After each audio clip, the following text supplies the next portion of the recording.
Já vimos em outros estudos sobre o livro dos Juízes como este período foi obscuro e turbulento para Israel. O pecado e a imoralidade no meio do povo eram tão grandes que eles pareciam andar em círculos, sempre precisando de libertadores, mas caindo no pecado novamente após a morte destes. Além de se afastarem do Senhor, a ausência de uma liderança forte agravou a situação da nação. A seção final do livro dos Juízes, depois de vermos as histórias de muitos líderes levantados por Deus, é um tipo de apêndice. Seu caráter é diferente de todo o restante do livro e não possui nenhum indício de datas. Esta seção, que explica o declínio de Israel tão mencionado no livro todo, traz duas histórias centrais, os ídolos de Mica e a sangrenta narrativa de um levita e sua concubina. Hoje, focaremos em Mica.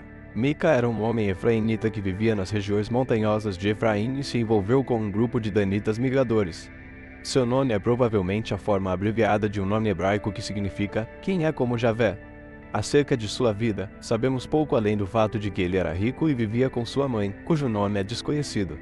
O texto começa informando que a mãe de Mica teve uma quantia de 100 ciclos de prata roubados e amaldiçoou o ladrão. As maldições eram levadas muito a sério no Oriente Próximo e não eram vistas como simples palavras, mas encaradas como um agente do mal. Descobrimos, porém, que foi Mica quem roubou a quantia e, sabendo das maldições, decidiu devolvê-la. Ele fez isso porque sabia que havia a crença de que uma maldição só poderia ser quebrada se os amaldiçoados retornassem a quantia. A mãe de Mica consagrou a prata ao Senhor e a devolveu a seu filho para que ele fizesse uma imagem de escultura e uma de fundição. Já que Mica não aceitou, ela procurou uma ourives, mas a situação tomou proporções ainda maiores. Mica fez uma espécie de capela e nela colocou as imagens feitas pelo ourives. Mica também fez uma estola sacerdotal e outros ídolos, acabando por ter uma casa de Deus. Só aqui já podemos perceber a apostasia total em Israel, até onde o povo poderia chegar e como haviam abandonado os princípios do Senhor. A imagem de escultura seria provavelmente feita de madeira e revestida de prata ou ouro. Já a imagem de fundição, derivada do verbo derramar, seria feita de prata maciça. Entretanto, é possível que o texto trate apenas de uma única imagem, já que em alguns outros trechos é citada no singular. É muito defendido também que fosse a imagem de um boi e, segundo a maioria dos eruditos, não seria a representação de Deus, mas um trono visível sobre o qual o Deus invisível se sentaria. É claro que Mica e sua mãe foram infiéis à lei de Deus, pois esta era clara na proibição de qualquer imagem. Se havia um centro de adoração, faltava um sacerdote certo. Pois bem, a aberração final de Mica foi a ordenação de seu próprio filho como sacerdote. É possível que antes de Deus separar a tribo de Levi para o sacerdócio, os ofícios sacerdotais fossem cumpridos pelo filho primogênito, mas, nessa ocasião, a lei de Deus já estava bem estabelecida e os israelitas a conheciam bem. A história não para por aí. Mica recebe em sua casa um levita que procurava um lugar para morar. Deus ordenou que os levitas morassem em uma das 48 cidades designadas a eles, por isso, encontrar esse levita fora de uma delas pode significar a falta do culto centralizado e que essa tribo já não era mais sustentada adequadamente com os dízimos do povo porque já não adoravam a Deus como antes. Mica o consagrou como sacerdote, mas essa era uma atitude contrária à lei de Deus, que permitia o sacerdócio apenas para os descendentes de Arão.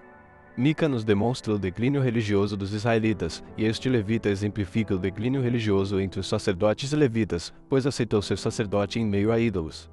Mencionamos no início que Mica se envolveu com um grupo de danitas migradores, e vamos explicar isso agora. A tribo de Dan recebeu sua porção na terra, mas foram expulsos e, ao invés de lutar por ela, preferiram buscar novas terras. Eles enviaram 5 homens de Zorá e Estaol para espionarem a terra e chegaram às regiões montanhosas de Efraim, hospedando-se na casa de Mica e vendo tudo o que ele tinha. De lá, partiram para a cidade de Laís e, confirmando que ela era boa, voltaram para sua tribo com relatos. Cerca de 600 homens da tribo de Dan viajaram para conquistar aquela terra. Antes disso acontecer, os 5 espiões passaram na casa de Mica, roubaram seus ídolos, sua estola sacerdotal e ofereceram uma melhor oferta ao levita para que fosse o sacerdote de uma tribo inteira ao invés de ser o sacerdote na casa de um só homem. A cidade de Laís, cujos habitantes eram pacíficos, foi atacada pelos danitas que mataram todos que moravam ali. A cidade passou a se chamar Dan, e o ídolo feito por Mica permaneceu sendo adorado por essa tribo, o que mostra como a idolatria iniciada por Mica teve reflexos sombrios por muitos anos. A frase, naquele tempo, não havia rei em Israel e cada um fazia o que bem queria, é uma das explicações para a ação do povo que buscava seus próprios interesses. Isso é comprovado pelo fato de Mica ter feito ídolos e consagrado um de seus filhos e um levita como sacerdotes. Também é comprovado pelo fato de esse levita estar fora de uma das cidades designadas para ele e por aceitar atuar em uma casa de deuses, além de ter sido desleal com Mica. Essa é apenas a primeira história desse apêndice. A próxima, que veremos em breve e que trata de um levita e o assassinato de sua concubina, nos ajuda a confirmar a degradação civil, moral e religiosa dessa nação. Essas duas histórias juntas são como retratos do povo de Israel neste período tão obscuro e nos alertam sobre os perigos de começar a deixar de lado o zelo nas pequenas coisas. Toda a nação estava afundada em problemas. Se você gostou do vídeo, não deixe de curtir, se inscrever no canal e ativar as notificações.